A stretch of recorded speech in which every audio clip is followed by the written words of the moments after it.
Welcome to Peoples and Things, a podcast about human life with technology.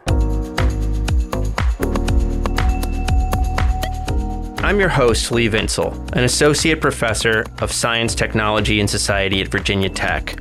You can reach me with comments and suggestions at leevinsel@gmail.com or on Twitter at STS_news.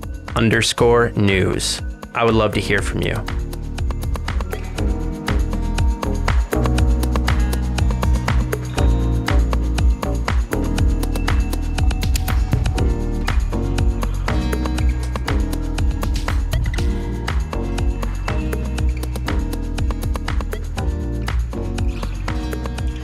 Hey, do you remember in like 2012 or 2013 when it became cool to talk about algorithms? Algorithms. You gotta say it like that, like it's really scary or something. Algorithms. My friends who were computer scientists or historians of computing who'd been studying this stuff for decades upon decades were like, well, I guess I'm happy that journalists and like people in media studies or whatever feel like they've found an exciting way to talk about software, but really this seems a little silly. Algorithms. In some of the fields I traffic in, there's this formula people think is cool. It's critical X studies, where X is whatever technology happens to be really hypey at the moment. Like you could do critical AI studies. Can you feel how critical I am? I know you can. I know you can. So I Googled critical algorithm studies, and man, that was like 10 solid minutes of good fun. Pure gold. The punchline of that joke is if you look up the last updated timestamp on whatever web page comes up, it's always right in the middle of the period when saying algorithms was super sexy. It's like, hey, if you want to be truly critical, how about not writing along with the next technology hype wave that comes along? How about you try that one on for size, El Capitan Critical? One computer historian friend pointed out that algorithms are just sets of instructions and asked, why don't they call it critical instruction studies? And it's because it only works if the term has some magic juice that makes it sound mysterious. Algorithms. I wonder what poor bastard's going to suggest like critical metaverse studies or critical Web3 studies. Seems inevitable. This is why I propose creating the Journal of Critical X Studies just to keep those critical X studies folks on their toes. I got another one for you. Remember when people were saying big tech? Big tech. You got to put some pathos into that one too. Big tech. You know, most of my friends who study technology define technology pretty capaciously. I mean, I'm interested in how human and non-human animals alter the physical world around them to achieve ends. So for me, even ancient stone tools are technology. But look, people were using the word technology in the early 20th century to talk about machines. So at the very least, we have to include things like that. So big tech. How many employees does Facebook have? Like 60,000 before it starts reducing its headcount this fall? You want to know about a big technology company? How about fucking Toyota? I mean, they have like 360,000 employees. Or like there's this classic article on organizational capabilities that looks at some of the technologies that undergird Walmart's success. Walmart employs 2.3 million people.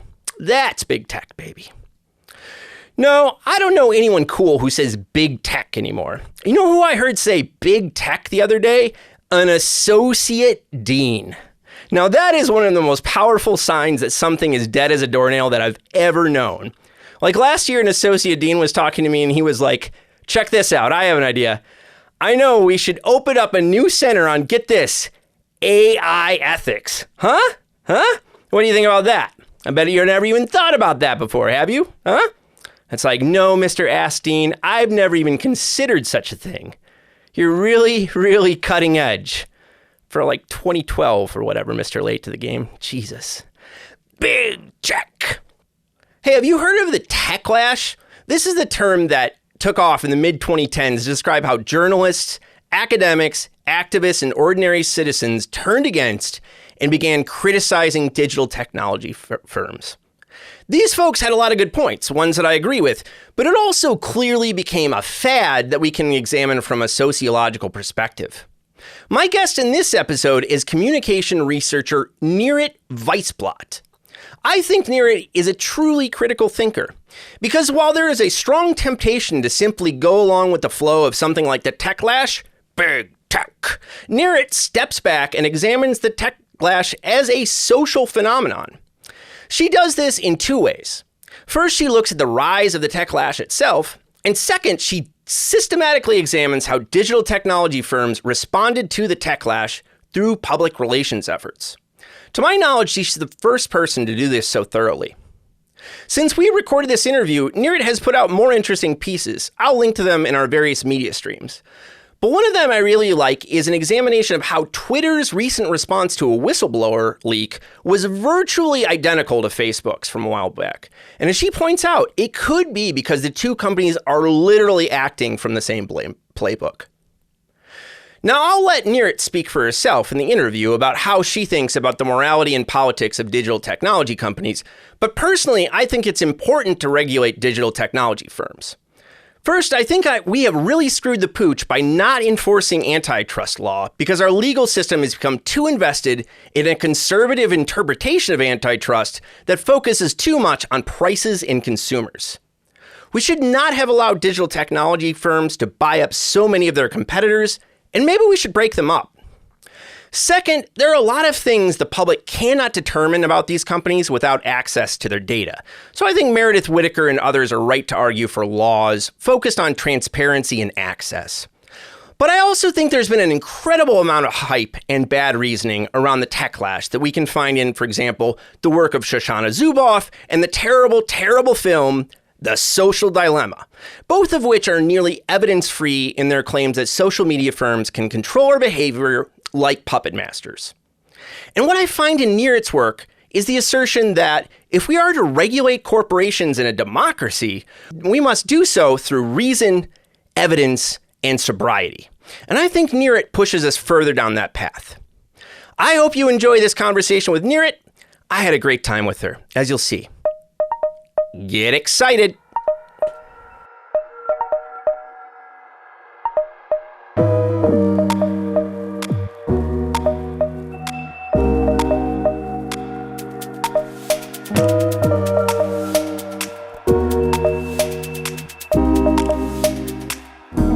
Nirit, thanks so much for taking the time to talk to me today. Thank you. Glad to be here. So let's start with the basics. If you find yourself talking to people about your Techlash book, what do you say it's about and what were you trying to do with it? Well, I tell them it's the story of the tech industry and the tech coverage and how it shifted. Because I'm going back to the times of what I call the pre-Techlash era, and I'm saying how the tech coverage was then. Then I'm showing all the analysis of why it's changed to the tech backlash against big tech. So the underlying causes for it, and also the tech crisis communication part of the book, as we said in the headlines, it's how the companies reacted. So they needed to respond. They caught off guard, not ready for any of the backlash and tons of scrutiny they got. So they needed to roll out this playbook of crisis responses again and again and again. So I analyzed that. And this is the story of how we got here. And it's actually not only for, communication scholars or tech PR professionals or journalists, but also tech geeks who want to see what happened to their industry and why. Yeah, totally. And so just to have the definition, when you say Techlash, how do you define the Techlash? There's a very straightforward definition. It's the ongoing negative reaction to the power of big tech companies, specifically those placed here in Silicon Valley. And it's around different issues about, privacy and election meddling and a lot of things that happened since 2016, 2017 and up. Mm-hmm. And how'd you come to research this topic? How'd you come to write this book? The data that I analyzed forced me to. So that's actually a nice story to tell. Because I came to USC as a research fellow with a research proposal to analyze what then was the pre-Techlash era. And my old thesis was media not being tough enough. You didn't have investigative journalism. So my whole spiel was, I want to see the power, the influence of corporate PR, and how everything that's positive and flattering that the tech companies roll out, it's copy-paste in the media, and to have like this really strong criticism of tech coverage in general, and how it's not like political coverage. It's also only softballs, not tough questions, etc. That was like the agenda. And then the world changed. And when I analyzed 2017, all the big tech companies didn't have just flattering, press releases of the new iPhone or their RPO. It was scandals. It was all negative stories. So I needed to pivot like a startup, and I changed my research altogether and started to really focus on this phenomena, because I had the data showing how all the headlines change, and the big stories, and the sentiment, and how the companies react. So then I added on that interviews with tech journalists and tech PR professionals to get like the inside story. So I had like this full picture of what happened. So I understood I have like gold in my hands, and it's much bigger than an article in a journal. So I pitched a publisher and got the book contract 1 month before the pandemic hit. So that was actually a gift for me. Yeah. The university got closed. I needed to do something at home. So luckily I have tons of data. So I worked on my book. That's cool.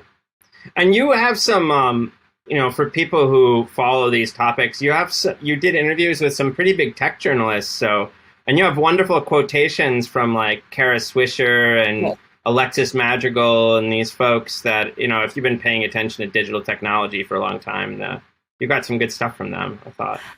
Yeah, what I wanted to have is like both sides of the story, like a balanced picture. So it has mainly like the media narrative, because I interviewed many tech journalists who are very tough and leading the Techlash. This is why I wanted Kara Swisher. But I also put, as you read, Jeff Jarvis. Something from the other side to say, some of it is moral panic, some of it is media ills, go back to how media wants attention. So I had like not only their narrative, but people say maybe the pendulum swung too far. Well, they justify it, some others say it's problematic. So I wanted like this whole debate going on in my book to be with the leading voices in both sides. I hope it works. Yeah, I think it works. Your book is divided. You divide it kind of historically, right? So you have these three moments. You have the pre-Techlash era, the Techlash era, and then the post-Techlash era. So tell us a bit about the pre-Techlash era. You especially emphasize the role of computing magazines in the period of the 80s and 90s, which I think is a good move. So tell us a bit about that earlier moment. Yeah, I'm a tech geek myself, so I grew up at a home in Israel that we needed to have like months after it was here in the US, getting all the computer magazines at home, and I have piles of them. So I firsthand, I knew that this is how we got information about tech industry if we were geeks and we were interested. And the type of magazines that we got were tons of weight, because they have tons of advertising in them, and they were very enthusiastic. It was very cheerleading, a lot of fanboy culture about the new things that are being developed, because frankly things were excited. People were excited about this new startup being, disruptors, and the whole narrative was that they're going to change the world for the better. This is what they told they're going to do, right? That was their sell pitch, and this was actually the state of journalism when I joined. So since 2005, I worked as a both tech PR professional and then a tech journalist. And during those days, I covered Israel's innovation ecosystem. And it was mainly that, going from one startup event to the other, and how they do their elevator pitch of their great invention. And that was the state of things. So the pre-Techlash was mainly that. So it's business communication about their, business side of the operation, their quarter results and things like that, but also all the product launches, and, just announcements of what they release to the world. Not a lot of criticism there. And then, as I said, there's the shift that happened after Donald Trump became the president. So you saw a lot of more emphasis on fake news and misinformation and disinformation as an explanation for his victory then. And of course, Cambridge Analytica, everybody knows, it blew it all up for everybody to be more worried. But in essence, it was this fear from this, what journalists called the post-presidential election reckoning, of just understanding the power of the platforms and be more afraid of micro-targeting advertising, about privacy violation and things like that. But then it took off to all the other time bombs that it detonated. It was about sexual harassment and discrimination culture. It was about hate speech and extremist content going on online, and all those things that really just really exploded. And on the journalist side, what I saw is that when you're a journalist, you have like this incentive to look at the prestigious newspapers like the New York Times, Wall Street Journal, the Washington Post, and see what they cover. And not intentionally, but you tend to cover the same topics with the same perspective, because if they do it, it's newsworthy, right? It counts as news. You actually, where there's smoke, there's fire. So you have to do that. And when the big, traditional media outlets shifted their narrative there, tech is not our savior, it's our threat. It's not cool, it's evil. Then all the rest gradually adopt this method and do a lot of more investigative journalism. And then they found out a lot of shit, because there was a lot of shit. So it's not like there was nothing wrong. There are a lot of things that were concerning. Now they were floating up. You have tech workers actually, being whistleblowers now with their name, which was unheard of before. And a lot of things coming from the inside, showing things that are bad. So the journalists have even more incentive, because they actually provide data that can make actual things get better, because the tech companies need to defend themselves, they need to change and put more safeguards. So it actually was, they saw that it's working. And since then, this is the state of tech journalism, which is very different from the past. Yeah. You had a wonderful quote from Alexis Madrigal saying that, journalism kind of follows the pack. And he didn't mean that in like a judgmental way, but there's like, this is what happens, right? This is how... Yeah, pack journalism is the phrase, Yeah. And so, the chapter where you described that, like this shift, I think it's called Big Tech, Big Scandals. So what were some of the other scandals that were coming out during this period that was really making a change? And we have Trump and disinformation. We have sexism. I don't know. Susan Fowler at Uber was a big thing, because it like snowballed to all other places in the industry in Silicon Valley and beyond, of course. But she was the first. I think we had just like, the lies after the Las Vegas shooting and things like that, that you were experiencing horrible things. And then there was this conspiracy theories just getting a lot of clicks for their theories that it was a hoax, if we're talking about Alex Jones, etc. So you saw those things get viral, which was alarming to many. And you had data breaches of millions of users' private details being spread around all over the place at once. So it was this whole sense of, till now, they were small, and we weren't afraid from what they're doing or the ramifications of the products. But now they are the establishment, they're huge. So big tech, you need to break it. Everything became like big is awful. And they're too powerful. And that was like the narrative. It's their scale also, the bigness that wasn't there before. And the how they like control everything else, because they spread around from what they're doing from their initial thing to tons of other things. We see what Amazon's just doing this month with healthcare and iRobot, right? Like they're doing a lot of things that it's not the books shop right anymore. The expansion was also, I think, overwhelming to many. So you have like the data collection and protection, you have the data breaches, you have monopoly power and antitrust worries, everything like just at once. Yeah. And, like, as some of you, I mean, like, a central metaphor that runs throughout the book. I like the bookmark that came with that. Like one of the quotes is, "The emerging tech backlash is a story of pendulum swings." And I think that, using that metaphor and just thinking about Cambridge Analytica for a second, and then this is something you write about in your book, Cambridge Analytica got so much attention. It kind of forms the basis of like anti-big tech stuff like The Social Dilemma and other kinds of media coverage. And yet, for as far as like my friends who really study this stuff critically from like a STS perspective, as you talk about in the book, like they really think that Cambridge Analytica was way overblown and that the statistical techniques used by Cambridge Analytica were a joke, basically. And there's no evidence that Cambridge Analytica had any kind of like control over voters or anything.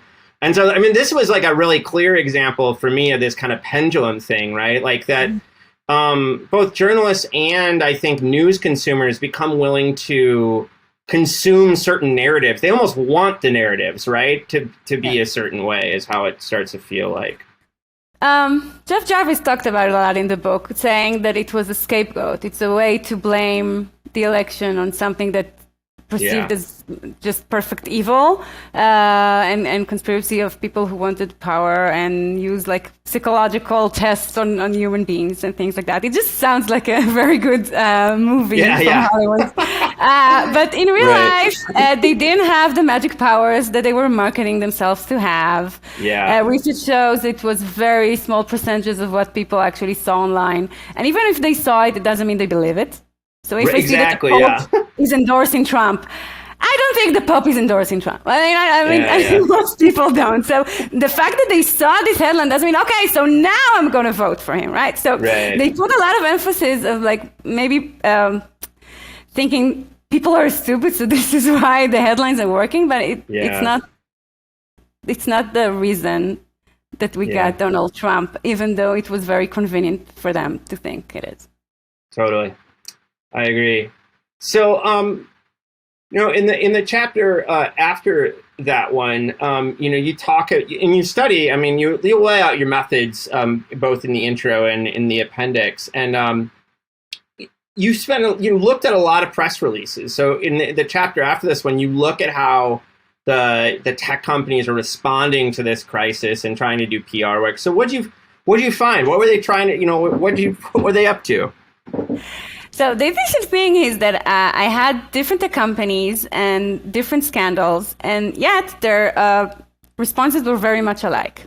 So no matter where I analyzed, whether it's Uber and their things with not, doing almost criminal things with the government, or is it Facebook and Google and fake news now being viral, or is it like all the other things just had the same press release, almost like the same blog post in their corporate blog that says what the PR playbook tells you to write in a crisis. Mm-hmm. But besides the playbook that they have to roll out in crisis, they have the specific narrative that you only see in big tech crisis, and this is why I like define it as tech crisis communication as a new concept and not just crisis communication. What they are dealing with is different problems. If you are an airline and you had some fuck up in your airplane, you have the playbook and you fix it, and I'm not going to use the plane, and that's it, and it's finished, or the pilot is fired, or whatever. In here, it's not like fixable with just 1, 2, 3 steps and done, and it's fixed and done with the scandals.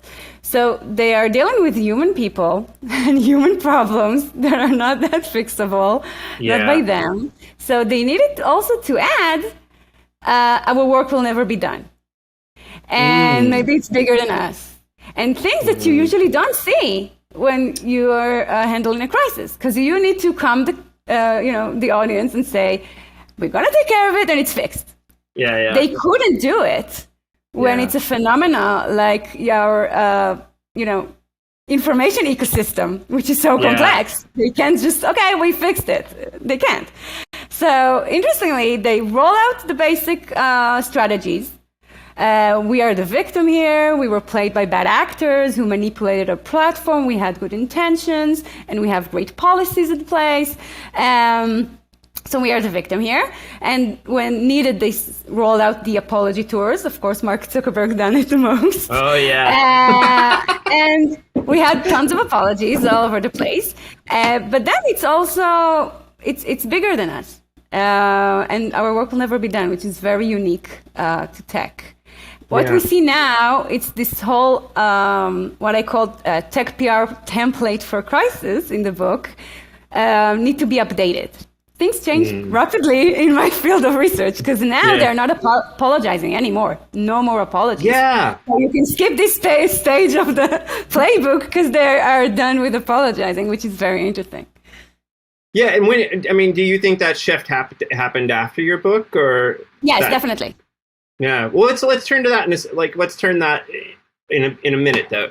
Then, so if we stick with like what you wrote in your book, like how do you think how effective were these responses? How effective do you think this kind of like it's more than us? Which I think like technologically is just kind of honest, frankly. Like because it is about media ecosystems and stuff like this, it is bigger than the countries or companies rather. But how do you think that their kind of their PR work?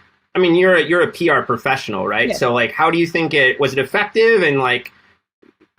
The answer is no. No. Definitely not. And there's a section in my book, so I'm doing like the strategy and how it backlashed. Another strategy and how it backlashed. So everything backlashed because no matter what they roll out, when they said they are the victim here, companies said, no, it's your platform and the way it's designed and not just bad actors. And when they said sorry, they say, okay, you apologize, but words are meaningless if you're not doing any actions. And then what they said, these are the steps that we're doing for improvement. The answer of journalists and critics were, okay, it's not enough. You need to change like your business model, things that are huge that are not going to change. Right. And when you say that it's, your work will never be done, it's because you were blind to put all the safeguards that you're supposed to do in advance and you didn't, so you need to fix your chaos. So everything they rolled out, there was a huge backlash to those responses. So no matter what they tried, it didn't work. And so I want to move on into the kind of post-Techlash period in a second, and also talk about that what you were discussing earlier about like how things have changed since you finished writing the book. But where do you think you kind of end up at the end of the Techlash period as defined in your book? So what are some of the topics you see playing out in what you call the evolving Techlash issues? Where does it kind of end before COVID hits and things start to shift? So the COVID shift was so small and little, only a few weeks of a second honeymoon for the tech platforms that it really didn't change the overall picture of the Techlash. It keeps on rolling and getting stronger. So when I called it the post-Techlash, it doesn't mean the Techlash is over. It won't be anytime soon or ever. But like just the issues that we're going to deal with going forward. And the name of the chapter is Never-Ending Criticism? Question mark? Yeah, question and mark. And the answer is yes. Never. Yeah, the question mark, we can list it in the next edition. No question marks, exclamation marks. It's just like, never-ending criticism. That's the state of things. And I think they're seeing more whistleblowers, more workers being frustrated with things. They see more bipartisan attacks for totally different reason, but we leave that aside. And they are like the perfect enemy number one now. And this is why I think they're changing their crisis communication.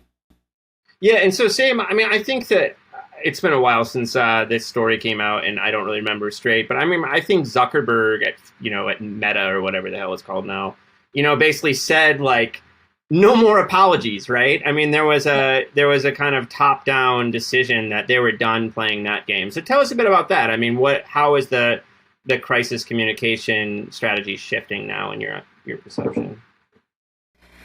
Yeah, so everything got escalated here. So the critics, their rhetoric escalated. So it's not just Facebook and Mark Zuckerberg are evil, they are a doomsday machine. They are an autocratic, foreign, hostile entity that's going to destroy democracy. So everything is got huger on the criticism side. And what what it did is just backlashed inside the tech companies. Because for them, if it's a constructive criticism, something that we fucked up in our, not doing the content moderation you wanted or whatever, we can handle that. Yeah. But if you come and say that we're a doomsday machine, screw it. What is going to be our answer to that, right? Like, how are you going to respond to that? So they started to just not listen, because why would they? For them, it's just, uninformed cynicism that's being thrown at them. And even when there's valid criticism, they're already in the state of like, just not going to listen. And that's a bad thing, because the criticism got overboard with the exaggeration, as you said, the social dilemma and things like that, portraying everybody as just manipulated by algorithms, which is not the case. For them, it's like, if we need to explain the basic of not the, billions of people being manipulated, brainwashed by our algorithms every day, all the time, then it's not even a, productive conversation to have, because we're not even have, like, on the other side, something balanced to talk to. So they're just saying, okay, we're going to continue promote our things that we think that are good, because they still, of course, believe what they're doing is good. And it's not a good conversation to be had. Yes. Yeah. But I mean, I think I'm interested in what you say. It's like, it's not a good thing because, it leads them to start maybe tuning people out when they still need to be listening, in a sense, right? Yes. Because there are real concerns, right? But there are real concerns. Yeah. The exaggeration part is what makes them be maybe tone deaf at this point. Mm-hmm. Yeah. I mean, there's so much literature on this, kind of like, it gets called tribalism. It gets called, there's so many words for this. But what's to me, what I started becoming kind of aware of year or two ago, and it's kind of become more pitched in the last 6 months or so, is how kind of like anti-big tech is almost an identity for some people. And this is true the interesting thing is, like, the Venn diagram is that actually there's parts of the left and right. I think they don't share concerns. They have different concerns about what they want from these companies. But, it's almost become like, anti-big tech is my identity, so it really doesn't matter like whether I'm getting good evidence or good reasoning about this. Like, if it's anti-big tech, I'll be for it, and if it's if it's pro big tech or whatever, I'll discount it heavily. And that's kind of like that's kind of how our society's become with a lot of things, but it leads to some bad outcomes, I think. Yeah, this is why the cover of my book, as you said, is the pendulum swing.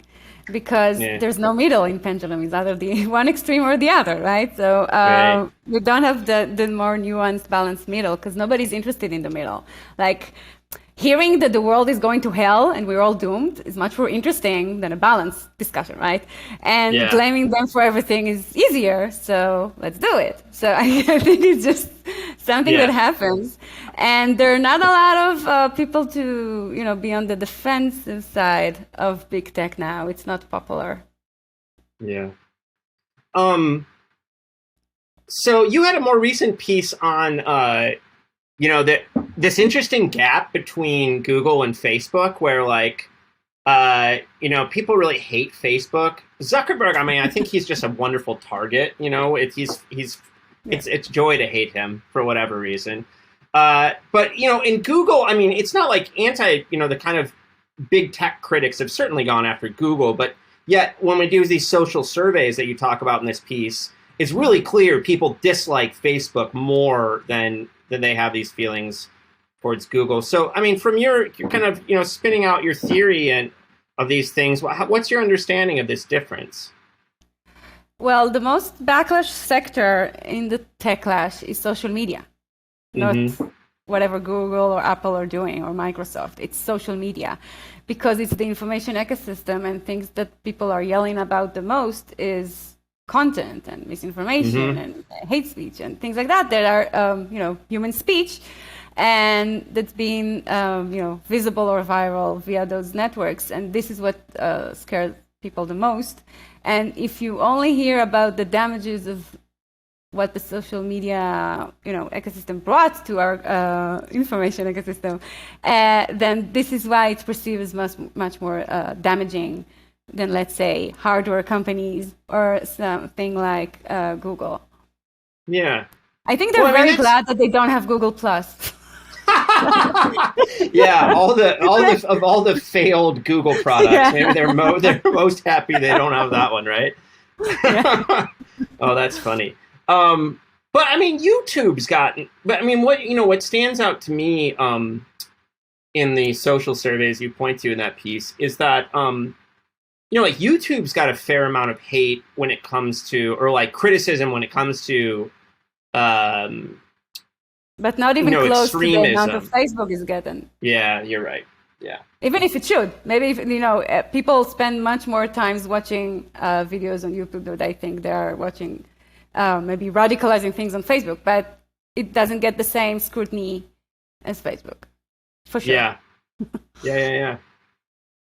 Well, I mean, like radicalization, you have this new piece coming out that I wanted to talk a bit about, which is on, social media and democracy. And radicalization is one of the many topics you touch on in there. So why don't you just kind of outline the piece for us? And then I have a bunch of questions for you I want to talk about. But tell us what you're up to. Yeah. Yeah, so... what I do day and night as a tech media, researcher is just reading the coverage and seeing like the narratives and the subjects and everything else. And there's The Atlantic that are really leading some of the doomsday machine that I just mentioned. And they had a piece by Professor Jonathan Haidt, which was a big hit. It was viral. It was successful. People dated about it. It was why the past 10 years of American life has been uniquely stupid. Mm-hmm. And his definitive answer was social media as the cause for everything. Yeah. And then he published a sequel. Yes, social media really is undermining democracy. Mm. So my next piece is actually, we don't have definitive proof social media is undermining democracy. And in there, I'm, I would say attacking, but actually criticizing some of the assertions of his pieces because he should know better. So what he's done is he took conflicting studies, that we have a lot of them in social science research, cherry-picked the ones that are showing all the phenomena that are harmful and bad for democracy. And then he came out with a definitive headline, right? Yeah. But he knows, because he made a huge Google Doc out of it, that then a specific, like the same amount of studies that said yes, you have study that says, no, actually those phenomena doesn't work this way in social media, and maybe the opposite phenomena is what's happening.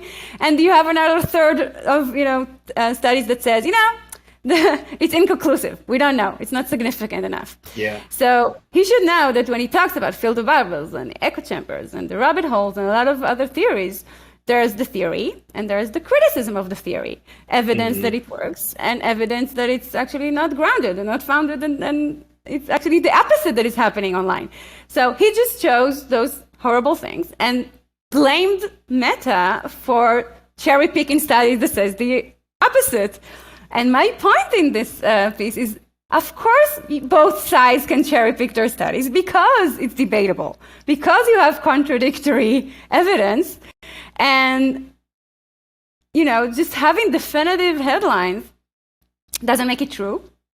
And it doesn't help the debate that I hope would be better.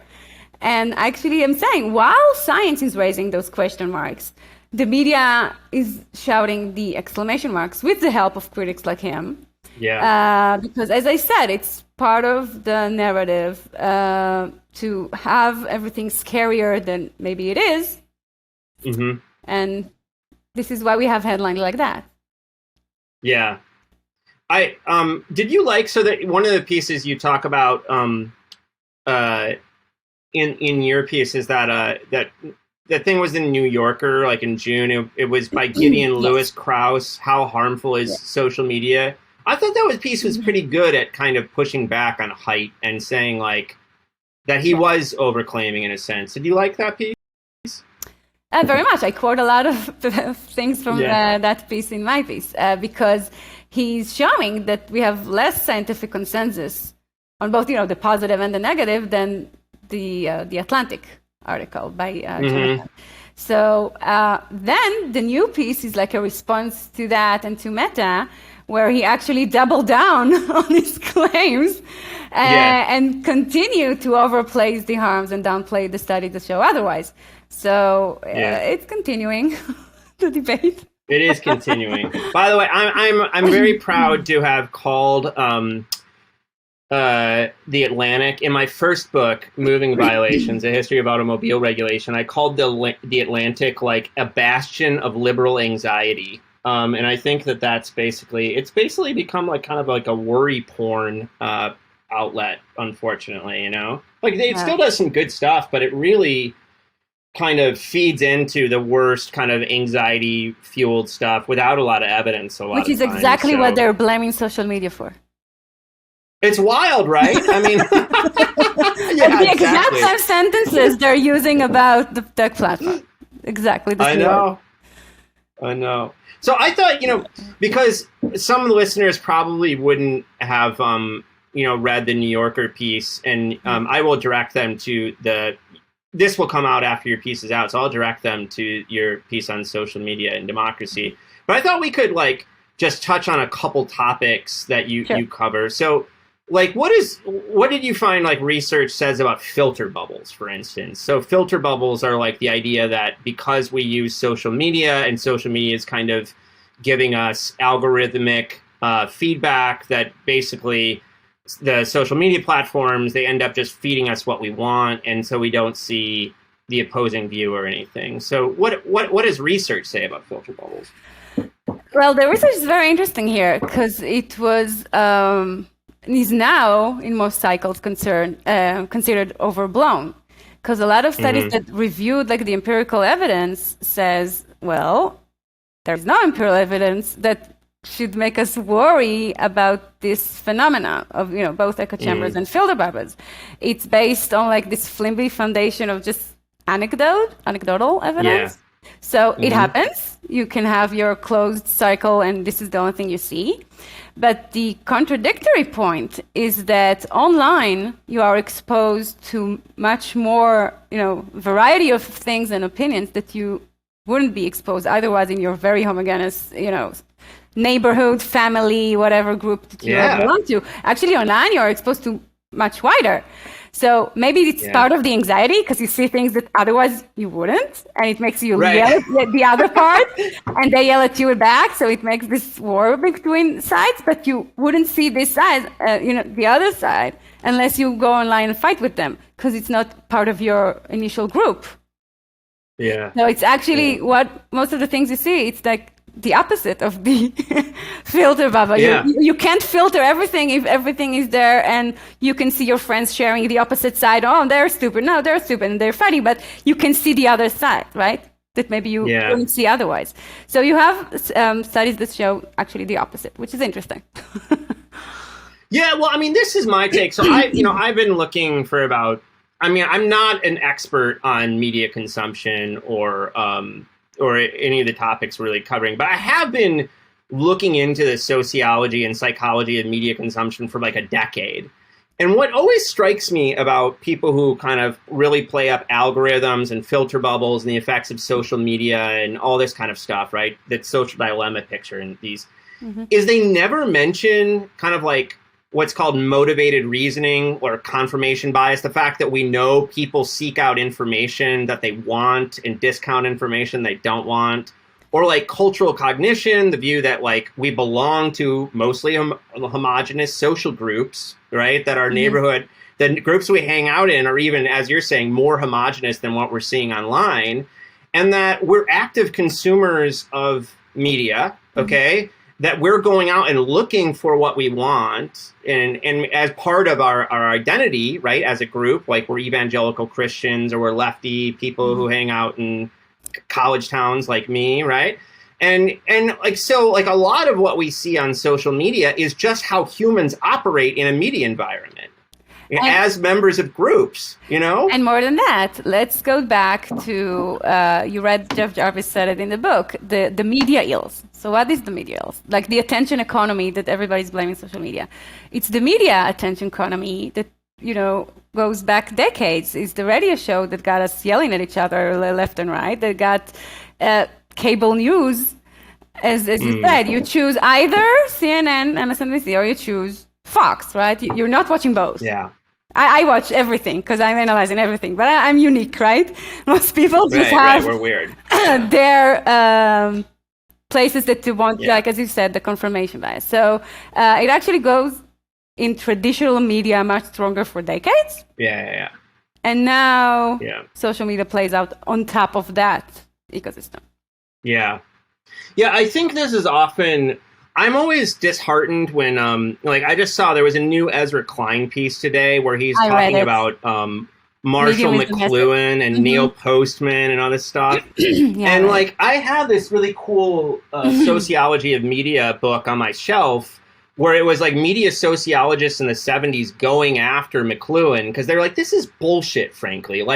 If people are, consuming newspapers and magazines that reinforce their political views, even if they ABC, NBC, CBS or a certain kind of thing, they were always had media sources that were propping up their specific identities, right? And I think that a lot of times this filter bubble conversation gets set against an over idealized background of what media consumption was like in the 70s or 80s or whatever. You know? Haidt actually done the same in his piece. So his whole thesis is about the 2010s.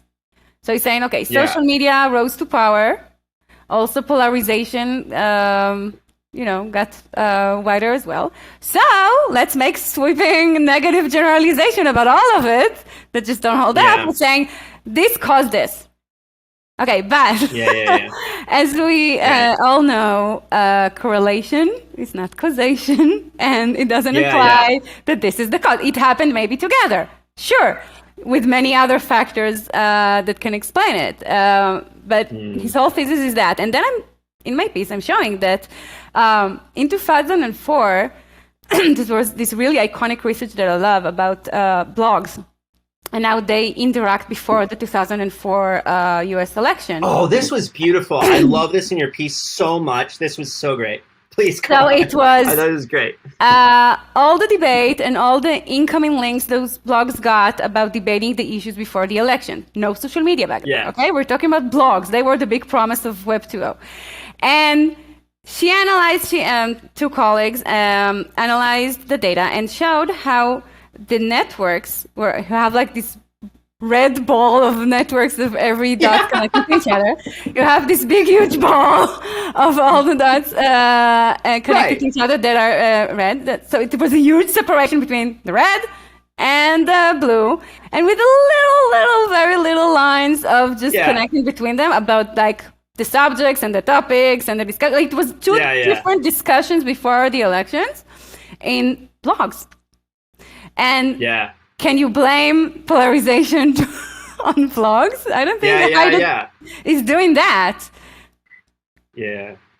Well, exactly. And I think what I was trying to say earlier, that and I forgot about that chart. I loved it. But it was just it just shows you how kind of the sociology of media production and consumption, right? That what we see when it comes to polarization is could it's hard to draw causal arrows, as you say, but it could just be how we act politically as political beings, not the algorithm affecting us, And the same goes about what you said about rabbit holes and being an everyday people that just turn to be radical extremists. So it's one of Jonathan's points. But then the answer is that it's mainly based on anecdotal evidence that happens. Does happen. We don't say it's not. But most of the times, the people who are already have their own extreme radicalized thoughts, and they seek out intentionally this vile content via subscription and things like that. So it's not we had radicalizing recommendation algorithm brought them there. It's they didn't fall into it, they choose it.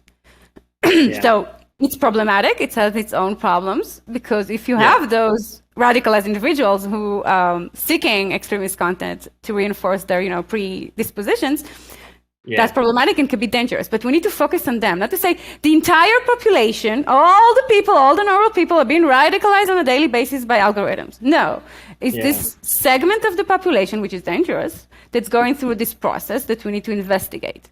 But we should not make generalization about the entire population because of that. Yeah. Well, I see it. I mean, I have a friend who, one of my good friends, he has one of the most beautiful tastes in music and knows more about the history of music than almost anyone I've ever met in my life. He also was a 9/11 truther back in the day, and then he became like a QAnon guy now. And it's very clear from his behavior that he actively seeks this stuff out. It wasn't like some YouTube suggestion that, he's a wonderful test case for the seeking out thing. And when I talk about the sociology of media use too, I often say like, the whole Russian disinformation thing, like this whole topic, which had two sides, right? I mean, it was about QAnon and feeding memes to that thing, but it was also apparently about Black Lives Matter and stuff like that, like feeding memes to that. But, I think to me, the key is you can throw memes at like a social group all day long, but unless they're willing to take it up and share it, and the energy of actually the group kicks in of like wanting to share that thing, there's no energy there, right? It's actually the group doing the group sociological group thing that gives that the energy. And maybe the algorithm saying, well, people are really excited about this, so you should see it. But still, it's like the energy is coming from how groups operate more than from the technology, it seems like to me, or at least that's got to be part of the picture too, I think, Yeah, this is why it depends, as I said about fake news, the fact that a small, percentage of people see the headline doesn't mean when they read it, they believe it. And even if they share it, maybe it's just to make fun of, oh, look at this stupid headline. Yeah. Right. So, I mean, like, where does your, I think we should, like, pull back and look at, like, where your picture leaves us, and I hear, when I say us, I mean different groups, right? Mm-hmm. So, like, for me, like, I'm of the opinion that the United States made a wrong turn with antitrust policy in the 80s or something like that. I think the fact that these companies have been allowed to like hoover up loads of potential competitors is bad, right? There are issues around polarization and the roles of social media in polarization that worry me. Mm-hmm. And there's other, I could bring up other topics. But, so where does your picture leave me? I think what you're saying is that we just need to have a more kind of nuanced and calm discussion about this and look to what the evidence is actually showing us. Is that fair? Yes. So in the piece, I'm using a metaphor of my own. John has its Tower of Babel thing that I didn't get, but I'm using a much simpler metaphor. I'm saying that everything now is being covered by the media through what I call the Techlash filter. And while Instagram filters make their subjects look shiny and pretty, so I don't have wrinkles and I'm 20 years old, which I'm not, the Techlash filter use like hyperbolic metaphors that we mentioned just to make social media look scarier than it is. Maybe it's scary. It has its own, bad phenomenon. But it just makes it more to the extreme. And what it causes is that politicians are looking at those headlines and those analyses and says, oh, so we have to regulate based on these assertions that are a fact. They're like undeniable fact if you read The Atlantic, right? When it's not true. So then you get all these, what I call press release bills, that might not go anywhere, even though they have good intentions maybe. But the devil is in the details, because then you look at their formation, and they were based on this very, inconsistent evidence, and then decide, okay, let's throw out this suggestion, this overly simplistic suggestion of how to fix social media that can actually cause more harm than good. And this is my fear, that it's like misguided. Yeah, I know what you mean. It's tough, and I have a lot of friends who are in the kind of very much in the anti-big tech camp, and I think, I'm a pro-regulation guy. I mean, my first book is about regulation. I'm all in favor of using regulations where it makes sense, and maybe it does here, but it's also, I think, let me put it this way: it has grown increasingly difficult to see through the smoke on both sides of the thing, to see what's actually reasonable and what's actually concerning when we have so many kind of hyperbolic claims, as you're saying. So I think one of the bills that were actually good things to promote was about greater transparency that we need to have, that it's crucial here. Yeah. So researchers definitely need to get much more data from tech companies, because now they're perceived just as black boxes, producing black boxes, things that we don't understand, they don't understand, and it's easier to fear everything and to put all our fears onto it, right? Because it's black box. But if they give researchers much more, raw data to play with, we have a more informed arguments. We need them desperately. We're hungry for informed arguments, please. Yeah, and I think this is something Meredith Whittaker's been pushing for, is just more kind of public access to their data. And here's my thing. I have this kind of criti-hype concept, right? Yes. That where I played with, where it's all right, we have the hype from, that's your pre-Techlash moment, is all the tech coverage and it's all good and beautiful. And then we have, this other group of actors who I think play up the hype of the technology, but to say it's really awful, right? So algorithms controlling our mind would be a great example. Well, where was I going with that? Oh, shit. I think it's the bullshit detectors hype players that maybe... yeah. Oh, no, but I was going somewhere with that thought. Well, actually, I wanted to mention your piece, Blinded by the Hype, if I may. Oh, yeah. So, doing my own research before this podcast, I read the piece you wrote with Jeffrey Funk. It was about the tech hype machine. And in there... and I quote, you wrote, "The tech hype machine has latched on to the saddest technologies yet. Non-fungible tokening, NFTs, blockchain-based Web3, and Facebook metaverse. The poor need better housing, healthcare, education, and transportation, not an NFT of a goofy cartoon monkey." I loved it. So I would actually love to hear your take on this issue, because if we're talking about hype, crypto and Web3 is the biggest hype now. Even with the crash, you have billions of dollars of funds. They're still going into all the crypto startups. So I'd really love to hear your take. Yeah, I mean, it's interesting. I don't make predictions about the future. This is it's like a stance I have on things, but I'm into betting markets. If I had to put money on something, I think there's more air to come out of the tech bubble. I think we're not. My guess is that we're not done yet, and I just really wonder how long. If the air really comes out more, I really wonder whether Web3 and NFTs and these kind of things are going to stick around. Maybe I'm just Web3. If they have billions of dollars spent on them, something will stick. Something might, but I'm not sure the Web3 vision of this. We had Web 1, we had Web 2.0. I really don't think this Web3 is a new turning point in the internet. That's what I'm not buying into yet. Well, a lot of it is what do you think? Get rich quick scam. Exactly. I mean, it's pyramid schemes. It's maybe it will be worth much, in the future. So let's buy this thing, and it's just speculative, and this is and technize everything to a transitional economic thing that maybe is not good for all content. So I'm more of on the skeptic side of things, or maybe the crash is a good thing because it cleans some of the scam of the utopian BS and brings us more the actual, what are you solving? What is it good for? Yeah. They didn't answer are you that going to question make profits anytime soon? They didn't answer that question yet. Yeah, no, I'm with you. I mean, I think that I've actually been looking into older theories in economics, including, Joseph Schumpeter, the founder of innovation economics. So you're even geekier than I am. Yeah. But I've been looking into these arguments that recessions are good because what happens at the end of bubbles basically is you end up with people invested in a bunch of bullshit that's not productive.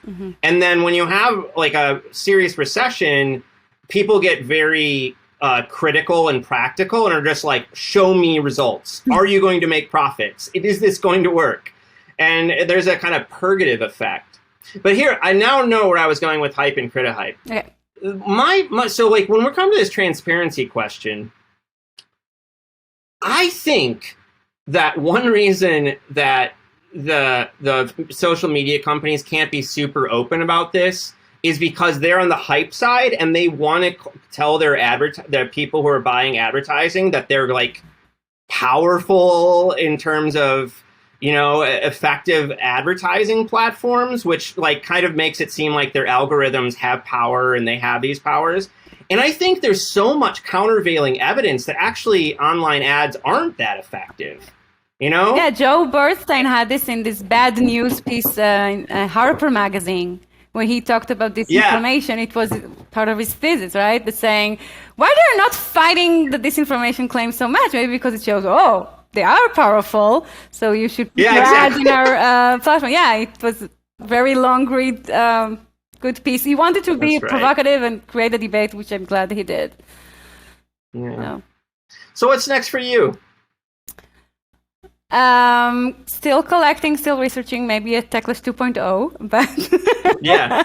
I actually decided to leave academia and go back to the industry, which is not, I didn't invent it during COVID. Everybody wearing like junctioning the life and decided what's next. So I decided I don't want to continue the tenure track professor madness if I can avoid it.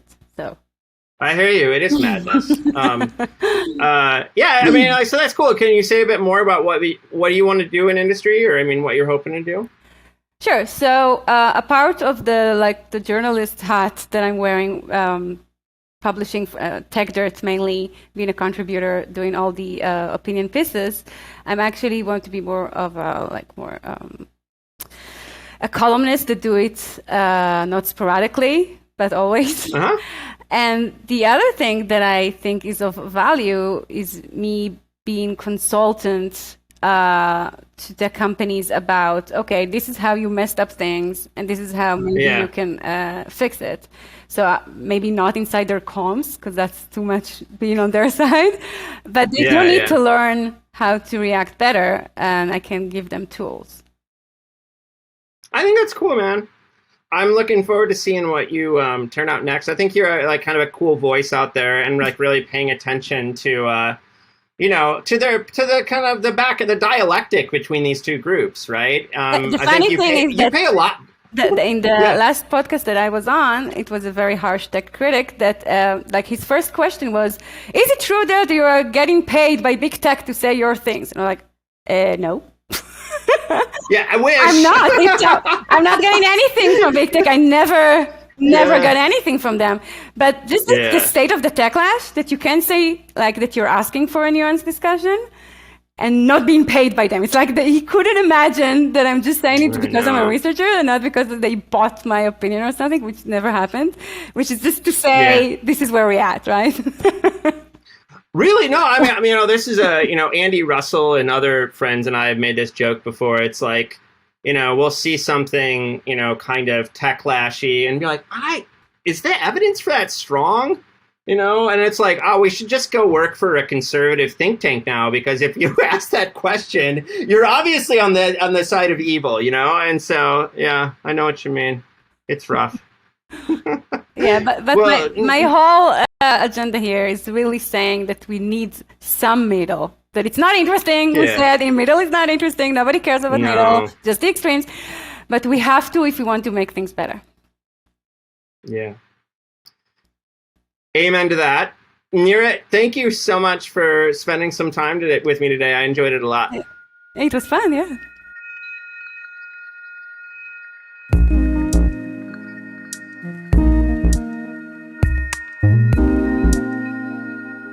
I hope you enjoyed this episode of our podcast. Peoples and things, like most things in this world, depends on the work of many people. I want to thank my brother Jake Vinsel for writing the music for the show. I want to thank my buddy Juliana Castro for designing the logos for the podcast. Check out her work at julianacastro.co. Peoples and Things is a production of Virginia Tech Publishing and is supported by the Center for Humanities and the University Libraries at Virginia Tech. Production activities are hosted in the Athenaeum, a space in the library that acts as a hub for digital humanities teaching, learning, and creation. Joe Fort is the media production manager with Virginia Tech Publishing and serves as producer and sound engineer for Peoples and Things. Mandy Lamb is the production assistant. For information about other podcasts from Virginia Tech Publishing, visit publishing.vt.edu. I also want to thank you for listening. Thanks.